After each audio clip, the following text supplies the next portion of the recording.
अजित पवार यांच्या राष्ट्रवादीमध्ये येण्याच्या संदर्भातली ऑफर जी आहे ती देण्यात आलेली होती अशी माहिती जी आहे ती समोर येते। यामध्ये कितपत तथ्य आहे? तुम्ही स्वतः खासदार आहात नगरमधनं, तुम्हाला काही फोन आलेत का? या बातमीमध्ये कुठलाही 1% सुद्धा तथ्य नाही। आमच्याशी असा कुठल्याही प्रकारे मी असो किंवा आमच्या इतर खासदारांशी चर्चा झालेली नाही।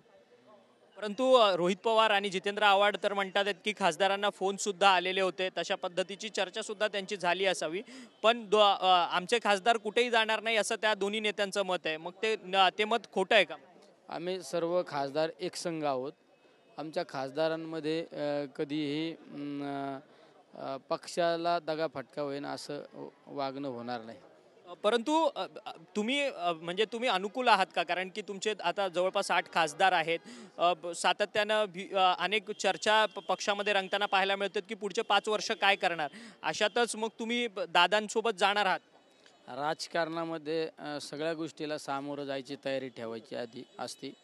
आपला विजय संपादन झाल्यानंतर आपण सत्तेत बसल्यानंतर सुद्धा काम करण्याची ताकद ठेवायची, विरोधी बाकावर बसल्यानंतर सुद्धा या सगळ्या गोष्टी फाईट आउट करायची तयारी ठेवायची असते, याला राजकारण म्हणतात। परंतु तुम्ही अलीकडे देखील दादांचं देखील कौतुक करताय, त्यामुळे दादांच्या सोबत तुम्ही जाण्यास अनुकूल आहात का? कारण की खासदारकी सुद्धा तुम्ही दादांच्या पक्षातून लढणार होता, ऐन वेळेस तिकीट नाही मिळाली म्हणून तुम्ही इथे आलात। नाही, असं काही नाही। मी 3 वर्षापूर्वी आदरणीय पवार साहेबांना शब्द दिलेला होता लोकसभा लढवण्याचा। पण साहेब, सध्या जे आम्हाला कुठलीही ऑफर आलेली नाही, मला नाही ऑफर आली ना, आमच्या कुठल्या खासदाराला ऑफर आली नाही आणि येणार पण नाही। आम्ही सगळे एकसंघ पवार साहेबांच्या पाठीशी उभे आहोत। रोहित पवार संसदेमध्ये या संदर्भामध्ये चर्चा झाली, चर्चा माध्यमांद्वारे या चर्चेला जास्त उधाण आले, पण प्रत्यक्षरित्या आमच्या कुठल्या खासदारांशी अशी कुठली चर्चा झालेली नाही। संजय राऊत असं म्हणाले की केंद्रामध्ये मंत्रिपद त्यांना मिळावं यासाठी खासदारांना संपर्क केला जातोय। अशा पद्धतीचं कुठेतरी आपण सत्तेत गेलं पाहिजे अशी भूमिका मांडली होती, असं देखील नाही। आमच्या खासदारांची आमच्या वारंवार दिल्लीमध्ये मीटिंग, पवार साहेब आदरणीय ताई मीटिंग घेत असतात। त्या मीटिंगमध्ये आम्ही राजकीय जर विषयावर चर्चा सुरू झाली तर आम्ही सांगत असतो की पवार साहेब जो निर्णय घेतो तो निर्णय आमचा। परंतु ज्या शरद पवारांना दैवत मानलं जातं त्याच शरद पवारांच्या संदर्भात असा विचार त्यांच्याकडनं होतोय, हे कितपत योग्य आहे? चुकीचं आहे। पवार साहेबांच्या बाबत असा विचार जर होत असेल तर तो विचार झाला नाही पाहिजे। संपर्क नाही माझ्याशी, अरे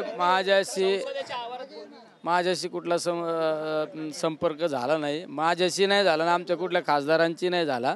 पण आम्ही संसदेत हाऊसमध्ये गेल्यानंतर महाराष्ट्रातील अनेक खासदार भेटतात, नेते मंडळी भेटतात, आम्ही एकमेकाशी आपण भेटतो, बोलतो, कधी कधी आम्ही कॅन्टीनला जाऊन चहा घेतो, पण आम्ही हाऊसमध्ये आल्यानंतर एकमेकाच्या पक्षाच्या विरोधात बाजू मांडतो। केंद्रात मंत्रिपद मिळावं यासाठी खासदारांना संपर्क केला जातोय, आज संजय राऊत सुद्धा म्हणाले आणि गेल्या अनेक दिवसांपासून। नाही ना, तशी काही चर्चा नाही। तुम्ही काही मनाला लावून नका घेऊ, अशी काही चर्चा नाही। संजय राऊतांना समज दिली गेली पाहिजे का? संजय राऊत तुमच्या पक्षाबद्दल ते बोलतायत, त्यांना समज दिला गेला पाहिजे? नाही, आमच्या पक्षाचे नेते या विषयावर बोलतील। आता कोणाला समज द्यायची, शिवसेना हे आमच्या घटक पक्ष आहे, कोणाला समज द्यायची नाही द्यायची या विषयावर मी थोडं बोलू शकतो। खरं तर आपण पाहिलं की निलेश लंके जे आहेत ते या YB चव्हाण सेंटरमध्ये पोहोचलेले आहेत। 2 दिवसीय संपूर्ण राष्ट्रवादी काँग्रेस शरदचंद्र पवार पक्षाची बैठक होते आणि या बैठकीसाठी निलेश लंके पोहोचलेले आहेत। त्यांनी आपल्याशी बोलताना सांगितलं की मला कोणत्याही प्रकारचा संपर्क जो आहे तो सुनील तटकरे यांच्याकडनं करण्यात आलेला नाही, परंतु जर शरद पवारांच्या संदर्भात असा विचार जर सुनील तटकरे करत असतील तर ते अत्यंत चुकीचं आहे, कारण की एकीकडे शरद पवारांनाच दैवत मानायचं आणि त्यांच्या संदर्भातला असं विचार करणं योग्य नाही, असं मत जे आहे ते निलेश लंके यांनी आपल्याशी बोलताना केलेलं आहे। व्हिडिओ जर्नलिस्ट सिद्धेश नाईकसह अक्षय मंकणी, TV9 मराठी, मुंबई।